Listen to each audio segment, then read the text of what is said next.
The year was 1960 when a new kind of empire began to thrum beneath Bombay's neon and salt air, not built in parliament or stock exchange rooms, but stitched together in docks, back alleys, and the dim glass-fronted shops that sold contraband with a smile.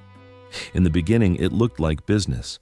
Gold arrived by the crate, watches and electronics slipped off freighters, and a man known to everyone simply as Haji Mastan turned the hand-to-mouth bustle of dock labor into a steady, precise operation that moved metal and money across borders. He made fortunes by dodging taxes and tariffs, by turning smuggling into an industry, and then he used those profits to buy respectability. Bungalows in South Mumbai, investments in film, a web of shopfronts that cleaned dirty cash and made the underworld look like commerce.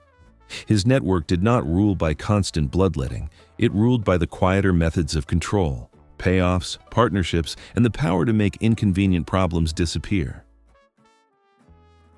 Around him were men whose names meant something more dangerous.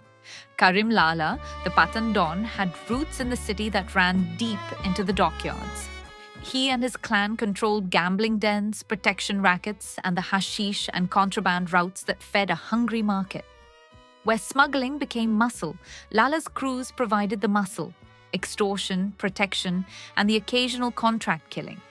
The three figures who dominated Bombay for decades, Mastan, Karim Lala, and Baradar Raj and Mudalia, learned to coexist by carving the city into parcels they could manage, a sort of unspoken territorial order that let business run if the rivalries stayed within rules.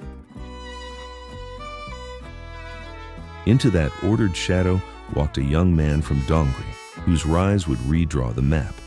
Dawood Ibrahim began as a small-time figure in the 1970s, and by the 1980s had turned himself into the head of an organization the press called D Company. He was ruthless in ways that previous dons had not been. Where older men had preferred deals and influence, Dawood built a machine that trafficked drugs, ran extortion networks across industries, arranged hits, and handled large-scale smuggling with a sophistication that reached the Gulf and beyond. He fused the dockyard trade with global roots, and in doing so, his syndicate became less a local racket and more a criminal corporation with branches and partners overseas. By the end of the decade, he was no longer one of many. He was a nucleus around which a far-reaching underworld revolved. The crimes that built these empires were not neat headlines. They were systematic assaults on the normal workings of a city. Gold that should have lined government coffers, siphoned instead into suitcases and into film deals. Protection money extracted from shopkeepers and producers who could not afford the cost of refusal. The quiet monopoly on illegal goods that made some neighborhoods fortunes, while making whole districts unsafe. Haji Mastan's smuggling networks, layered with Karim Lala's street control, to create a supply chain for illicit goods. And when Dawood's cadres moved in, they brought violence as a strategic tool.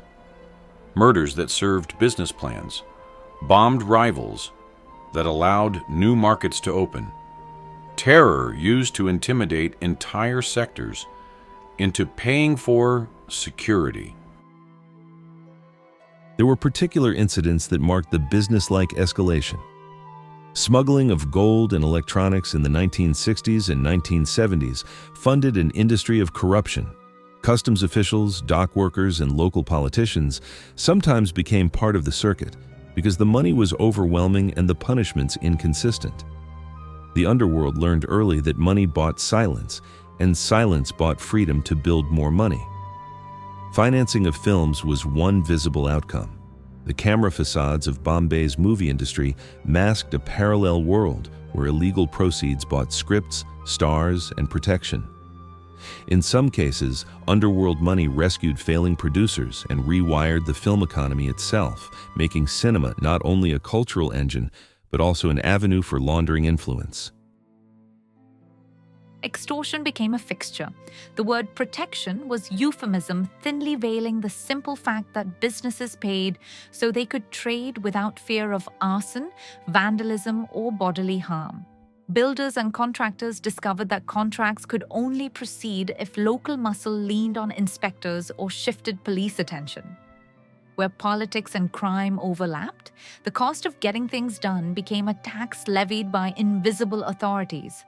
Some politicians courted underworld figures for votes, muscle, and the dark financing that greased election machinery. Others found themselves trapped by compromat, bribery, or threats. The underworld's influence seeped into civic life. Officials who needed votes found gangsters useful, and gangsters who needed protection found officials indispensable. The violence was not always public spectacle. Often it was surgical. A rival eliminated quietly, a business coerced into paying, a shipment lost at port. These were the small operations that, in aggregate, made the gang an empire.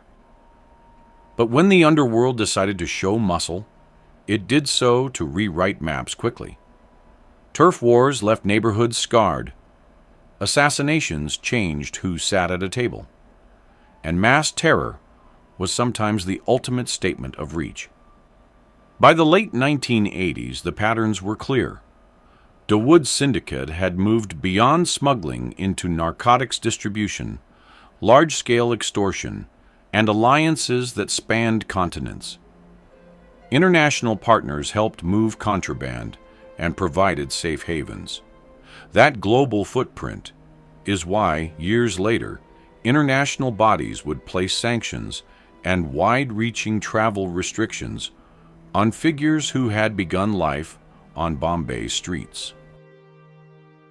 Within the city itself, the social shape changed. Neighborhoods that had been poor and lawless became nodes of organized enterprise. Some residents accepted the underworld's presence as an economic fact. Work, stability, and cash circulated even if the source was illicit. Others suffered daily. Extortion payments that drained modest incomes, young men pulled into petty crime that became career paths, families broken by revenge and retribution. When a gang controlled the docks, those who loaded and unloaded cargo did so under the eye of men who knew how to bend official procedures. When a gang infiltrated the film industry, the glamour obscured a ledger of bribes and threats. The city's gleam was partly built on hidden ledgers of coercion. Politically, the underworld's ascent mattered because muscle could be transformed into influence. Elections became events where gangs could deliver turnout, sway booths, or intimidate opposing organizers.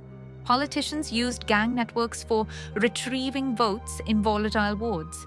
Where legal oversight was weak, muscle filled the operative gap. That relationship created a feedback loop.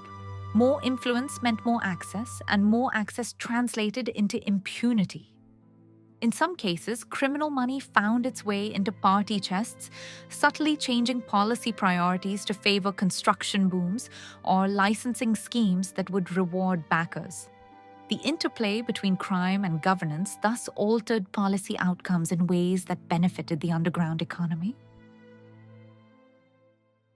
The 1980s also saw splinters and betrayals, the inevitable fractures when profit motives outgrow loyalties.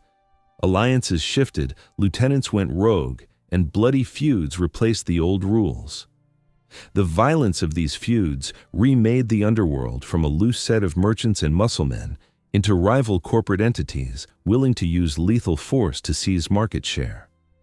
Dawood's consolidation of power came with betrayals and with the strategic elimination or sidelining of old guards.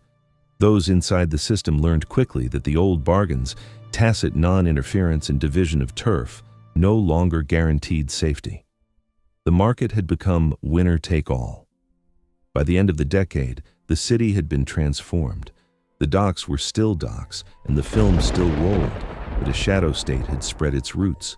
Smuggling networks were now nodes in larger chains that included distribution, laundering, and political protection. The methods evolved. Bribery became electronic. Smuggling routes were streamlined. International contacts were relied upon not just for goods, but for safe passage and exile. The underworld's empire was not a single palace, but a lattice. Property, film finance, contraband, muscle, and political influence bound together. When one node failed, others kept the flow going. The human cost was the ledger no official kept. Victims of extortion lost businesses, families lost sons to vendettas, and a city's civic institutions lost credibility. Investigations sometimes followed, prosecutions sometimes happened, but the texture of complicity was such that long prosecutions were rare and convictions rarer. When the law did act decisively, it was often after scandals that could not be hidden, high-profile murders, brazen daylight attacks, or international pressure that forced cooperation across borders. The system that had been built on profit and protection had built-in resilience. Money translated into escapes, lawyers, and new identities. This is not a tale of romanticized men with cigars. It is a ledger of crimes that shaped a metropolis. The docks kept their rhythms, the studios kept making films, and the statistics of corruption and crime quietly rose and fell with the city's fortunes. The Underworld's empire did not vanish when old dons died. It mutated, dispersed, and in some cases internationalized. The same structures that moved contraband moved new forms of crime, financial fraud, illegal real estate deals, and later, cyber-enabled rackets. The story of Bombay's underworld in the 1970s and 1980s is not a closed chapter, but an origin myth for the modern criminal economies that followed. A set of methods and alliances that taught the city how to hide and how to keep operating under the noses of those who should have stopped them. When you listen to these facts as a single narrative, what appears is an economy turned sideways. Enterprise without legitimacy, wealth without accountability, and power without public consent. That economy built empires of a different kind, not ones that made laws, but ones that bent them. And in that bending, entire lives were bought, sold, and broken, while a city learned to live with shadows in its ledger.